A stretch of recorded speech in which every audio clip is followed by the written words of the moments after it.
Hi hello வணக்கம் மக்களே, நான் உங்கள் கண்ணா அஜித்குமார் பேசுகிறேன். இன்றைக்கி எந்த வீடியோ பற்றி பார்க்க அப்படின்னு பார்த்தீங்கன்னா, நம்ம உளுத்தங்கஞ்சி தான் செய்ய போகிறோம். உளுத்தங்கஞ்சி எப்படி செய்ய போகிறோம் அப்படின்றத பார்த்திங்கன்னா, நான் தோலுள்ள உளுந்த முழு ஆஃப் உளுந்தை எடுத்து நான் அதை ஃபுல்லாக ஒரு ½ அன் ஹவருக்கு மேலே 3/4 மணி நேரம் நான் ஊற வச்சு நல்லா அது ஃபைன் பேஸ்ட்டாக அரைச்சி நம்ம தோலோடு தான் நம்ம செய்ய போகிறோம்.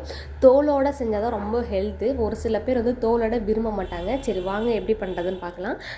உளுத்தங்கஞ்சி சிம்பிள் தான், சிம்பிளாகவே செஞ்சிடலாம். அது எல்லாத்துக்குமே தெரியும். ஒரு கடாய், உங்களுக்கு தேவையான பாத்திரத்தை வச்சு அதுக்குள்ளே நம்ம உளுத்தங்கஞ்சின்ற உளுந்தை அரைச்ச உளுந்தை நம்ம ஃபுல்லாக ஊற்றி நல்லா அடி பிடிக்காமல் கிண்டி விட்டுட்டே இருங்க.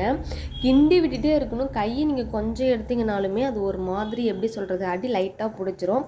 அப்புறம் போக போக போக பார்த்திங்கன்னா நல்லா அப்படியே பொங்கி பொங்கி வரும், கொப்பளிச்சு வரும். நல்லா 1/4 குண்டா இருக்கிறது 1 குண்டா ஸ்டேஜ் அளவுக்கு வந்துடும். நல்லா கிண்டி விட்டுட்டே இருங்க. இது எப்படி பதம் பார்க்குறது அப்படின்னு சொல்லிட்டு பார்த்திங்கன்னா, நம்ம தண்ணி தொட்டு லைட்டாக தொட்டு பார்த்தோம்னா நம்ம கையில் ஒட்டாமல் இருக்கணும்.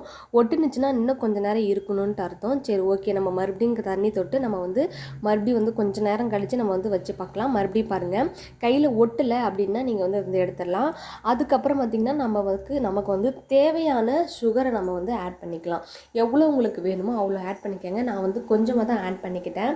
அதுக்கப்புறம் இது கொஞ்சம் நேரம் கழித்து நம்ம தேங்காய் துருவி வச்சுருக்கோம் பார்த்திங்களா, அதை லைட்டாக இப்போத்தையும் விட்ருங்க. கடைசியாக மறுபடியும் நம்ம கொஞ்சமாக தேங்காய் துருவில் நம்ம எடுத்து வச்சிடலாம். கடைசியாக ஃபைனலாகவும் நம்ம போடணும்.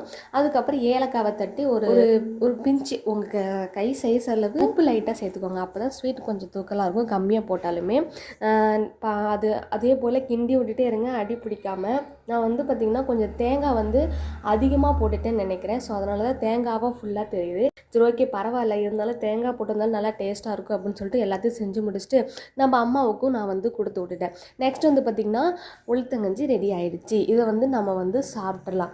நைட்டு பார்த்திங்கன்னா இது எப்படி சாப்பிடுவாங்கன்னு எங்களுக்கு தெரியல. நான் இப்படி தான் செஞ்சுருக்கேன். நீங்கள் உங்களுக்கு பிடிச்சிருந்தா லைக் பண்ணுங்கள், ஷேர் பண்ணுங்கள், பெல் ஐக்கனை கிளிக் பண்ணுங்கள், என்னோட சேனலுக்கு சப்ஸ்கிரைப் பண்ணுங்கள் அண்ட் சப்போர்ட் பண்ணுங்கள். பாய் பாய்.